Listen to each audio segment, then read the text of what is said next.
Welcome back, Defenders. This might come as a shock, brace yourselves, but Assad has chosen to resign from the Syrian presidency. This was confirmed by the Kremlin.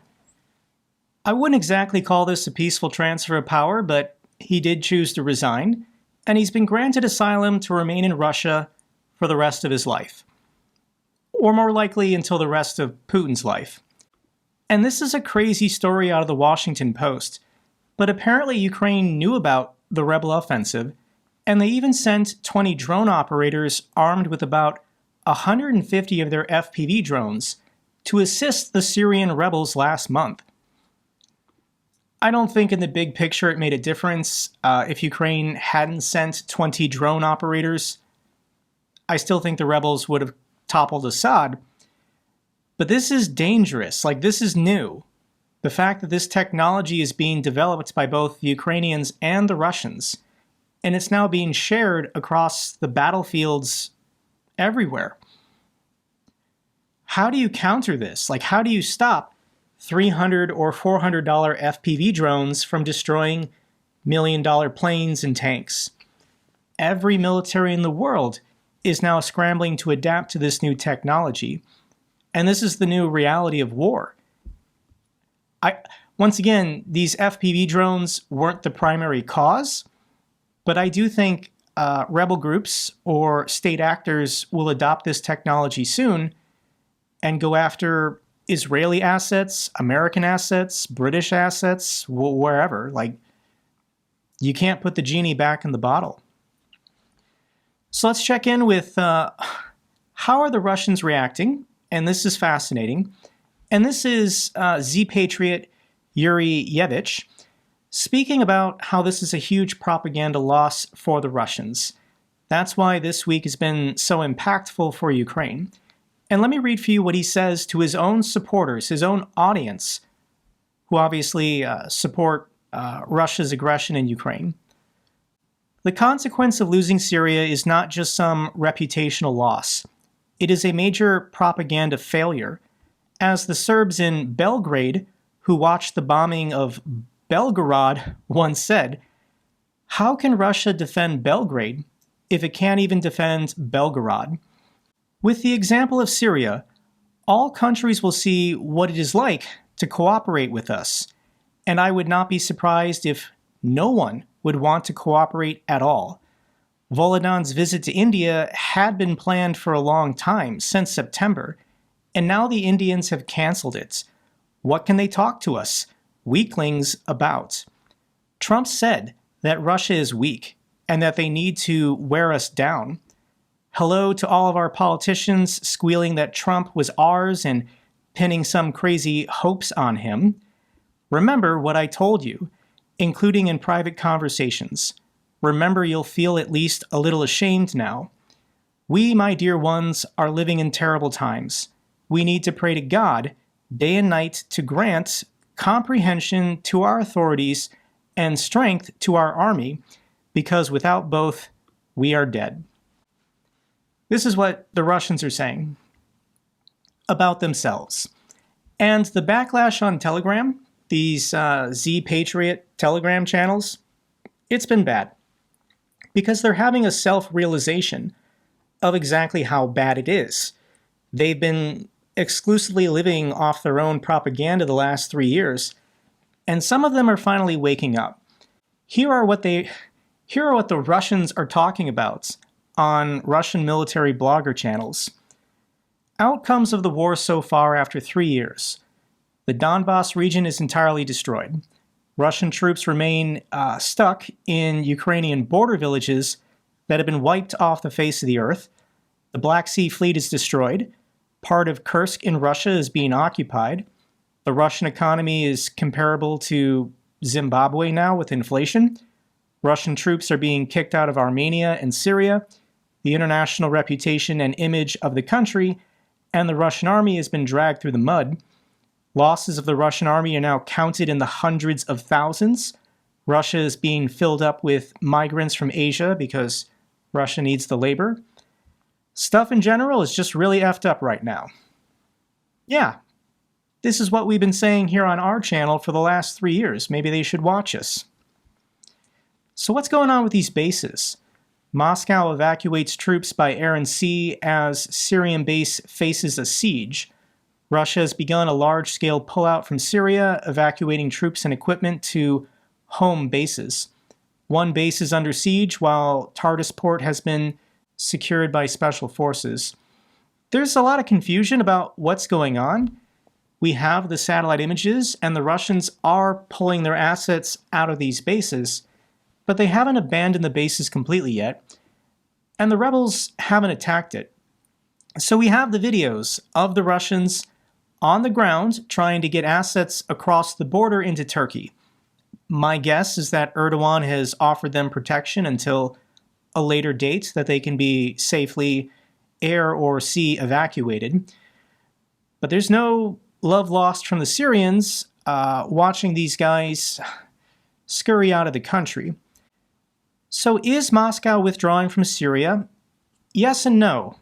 They're negotiating. There's two possibilities here. I think Turkey has told the rebels, don't attack the Russians. Don't aggravate the Russians. They've already lost. Let's talk to them first. So at the moment, the rebels are not attacking these bases. They're not attacking the Russians. And the Russians want to talk. The Russian Kremlin air base in Latakia is still completely packed with planes, missiles, fuel trucks.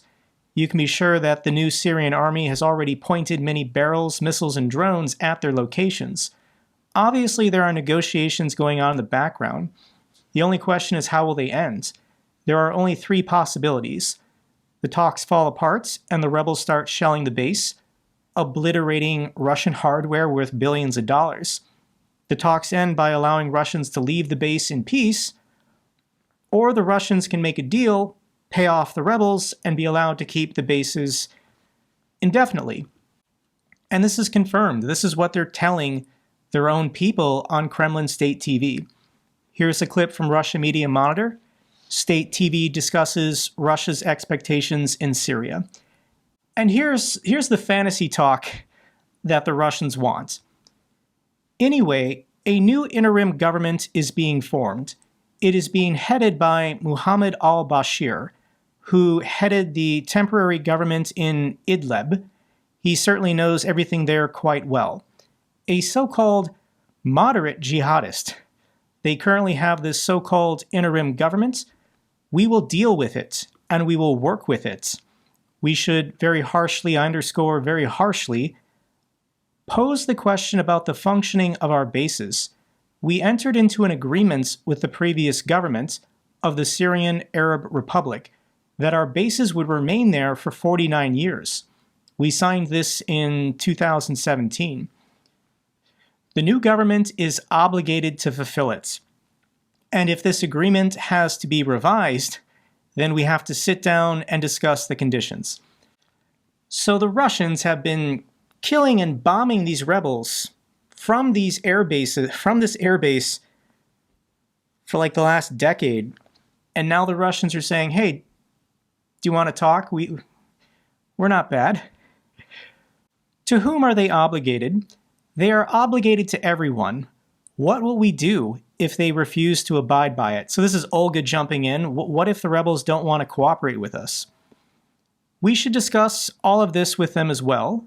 Let me underscore once again, we should remember the lessons of the 90s and the withdrawal of our troops from Eastern Europe. All of these goodwill gestures in the Middle East and the Far East, no one appreciates goodwill gestures. They take it as weakness. Olga then jumps in. So you are basically refuting endless internet posts that we are already leaving our bases, or at least started to pack our things. We're not? We are not packing up our stuff. We did invest serious money there. Therefore, yes, we'll have to talk to those who are currently in power. We are ready to talk. But they need to know that we will be talking from our position, the position of strength. In what alternate reality are the Russians going to negotiate with these Syrian rebels from a position of strength when, yes, the rebels already have artillery pointed at this base and they will immediately start shelling it whenever they feel like. So this is hilarious that the Russians are thinking they can make a deal, and who knows, if the rebels only care about money, then maybe they can make a deal. But this is the general attitude of the average Syrian person. Let me share this video.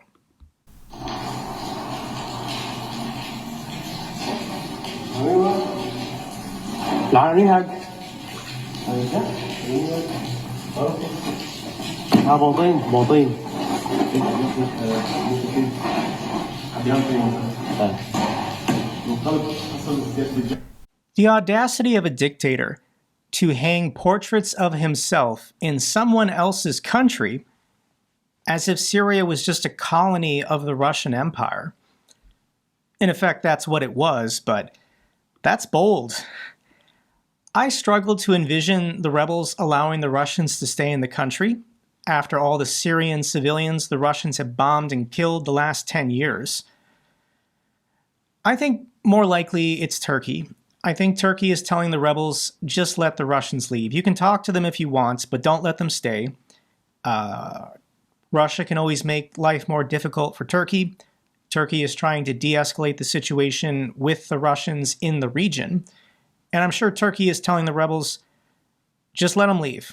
You can talk to them if you want, but just let them leave. They've lost. Peace talks between Ukraine and Russia may begin this winter, according to Polish Prime Minister Tusk. French President Macron is expected to visit Poland this week to brief the Poles on recent talks with Donald Trump and Zelensky when they all met in Paris. This is good. And concerning any future peace talks, this is probably the #1 bullet point. Ukraine under no circumstances will ever officially recognize any of the occupied territories as belonging to Russia. We don't know what's going to happen. There might be a deal. Whatever President Zelensky and the Ukrainian people want to do, that's what I'm going to support here on this channel. But yeah, there's no scenario where Ukraine is ever going to recognize any of this territory officially as belonging to Russia, even if other countries start doing so. Zelensky is also pressing hard to people like Macron and Trump. NATO invitation should be included, and he's willing to compromise, saying that if Ukraine can join NATO, it won't cover all of Ukraine's territory, including the occupied territories. It would just be limited to what Ukraine controls today. So if there's a freeze in the conflict, the occupied territories won't be a part of NATO, I guess. This is not ideal, but after 3 years, we have to come up with new ideas. Here's a new idea. Nuclear weapons are better than NATO. Ukrainians now think, according to a recent poll. What are the poll numbers? And opinions on Ukrainian society reveals that 31.3% of Ukrainians now view developing nuclear weapons as their best security guarantee, slightly ahead of NATO membership at 29.3%. It could happen at some point in the future if there's a freeze in the conflict and Ukraine gets no security guarantees, which I don't think they'll accept, but then they have to make their own. This is their only alternative, their only option. Otherwise, the Russians will be back in a couple years. France and Poland to discuss deploying European troops to Ukraine. This could be part of a negotiated freeze or settlement or something where European troops, these would not be NATO troops, and certainly not any American troops, but perhaps troops from Finland, Sweden, the Baltics, the UK, France, or Poland. If Russia agrees to freeze the front lines, this could be a form of a security guarantee.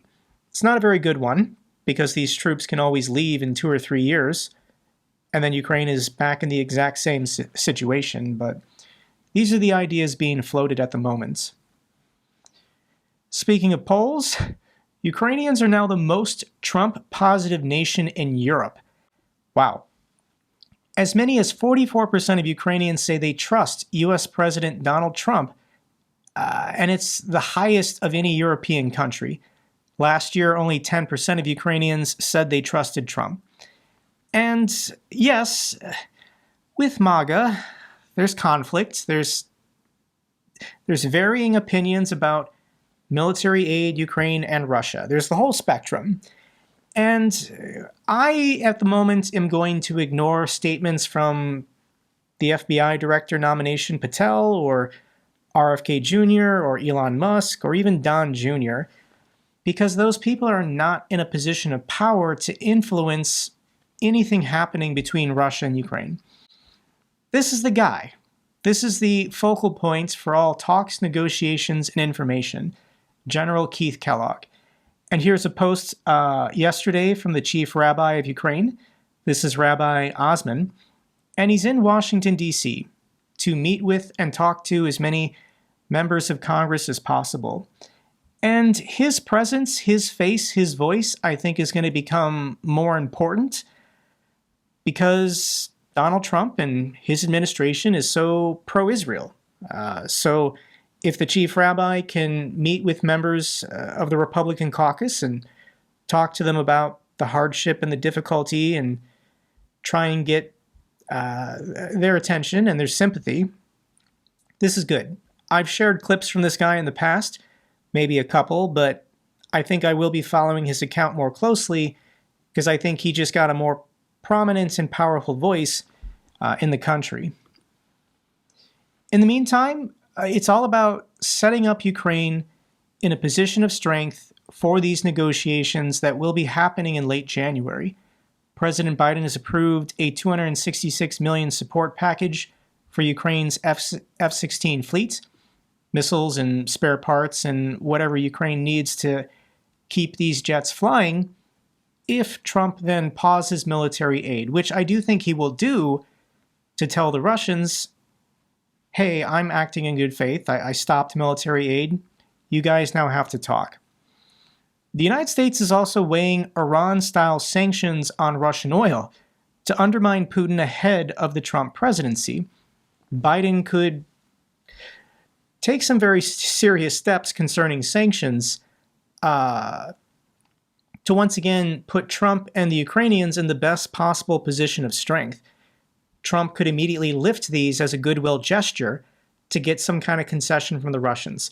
So Trump is not complaining about any of these actions. He wants it. He likes it. He thinks it's a good thing.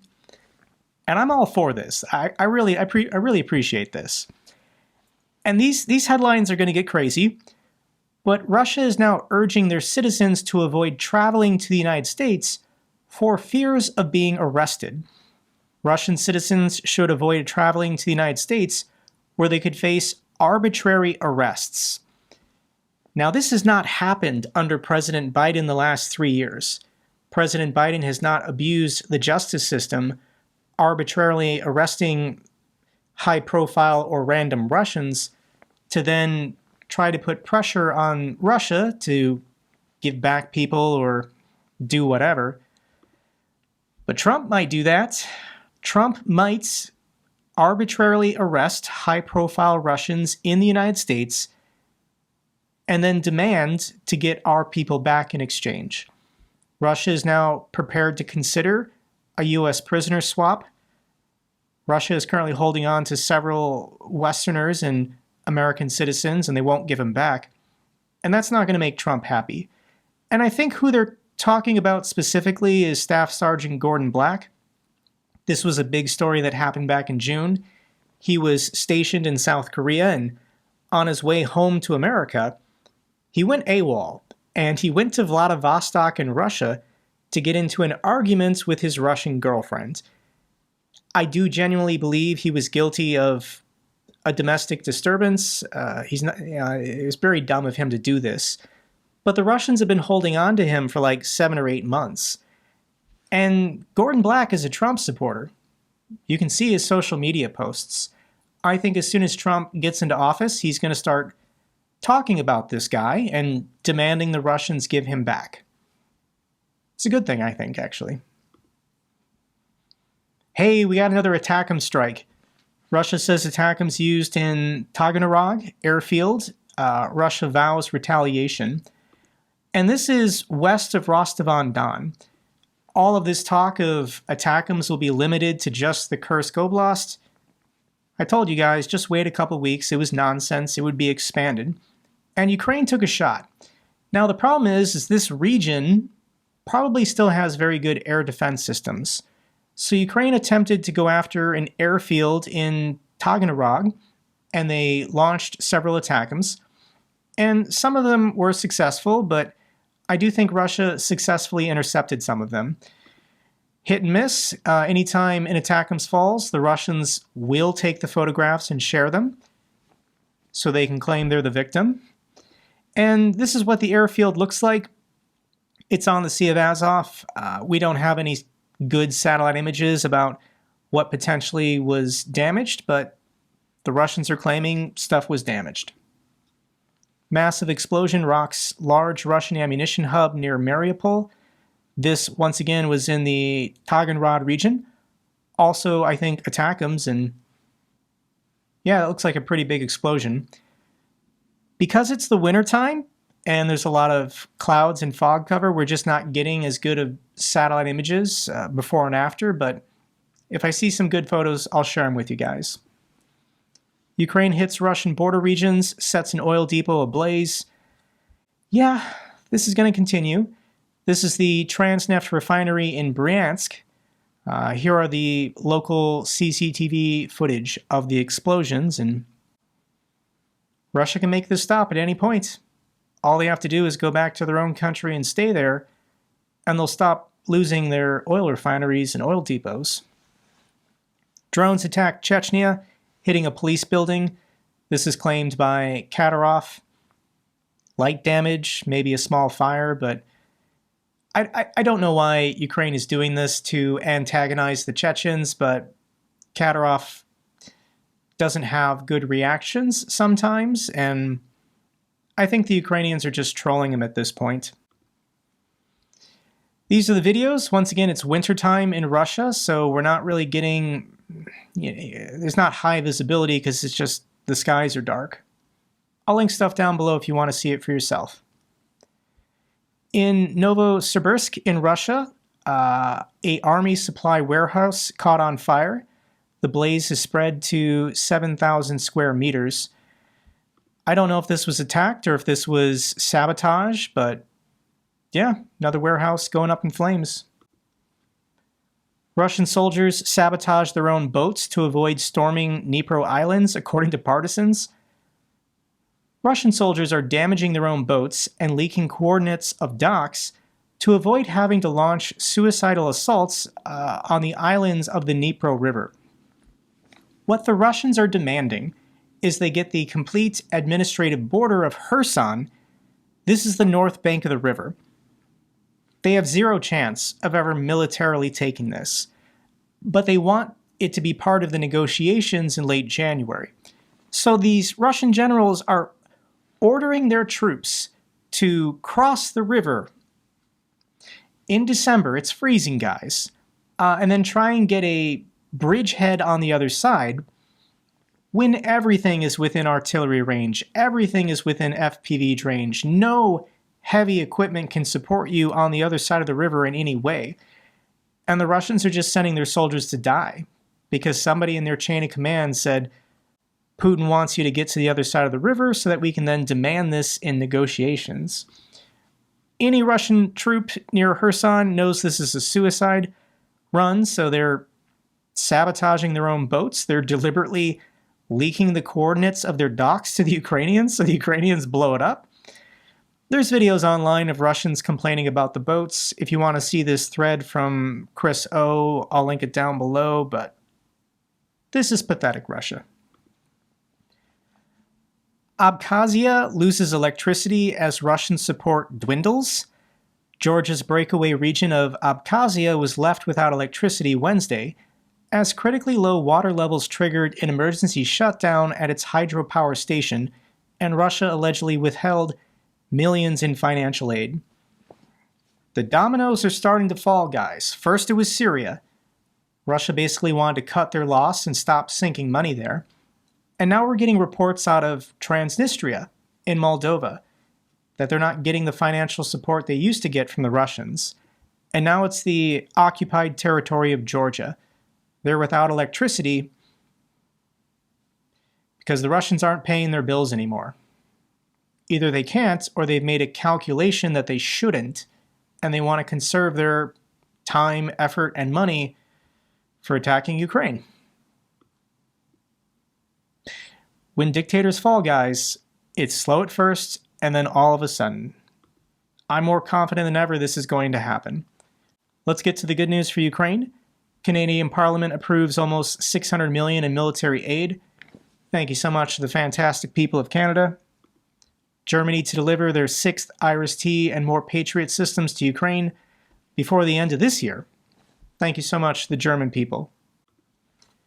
Final feel-good clip I have for you is 49-year-old Ruslan Ivanov from Kyiv. He made headlines for his extraordinary feat, completing push-ups with 100 kilograms on his back, despite losing his left arm and having limited functionality in his right. Ivanov sustained injuries near Bakhmut in October of 2023. So I just want to share this clip, this event for disabled veterans happening in Kyiv.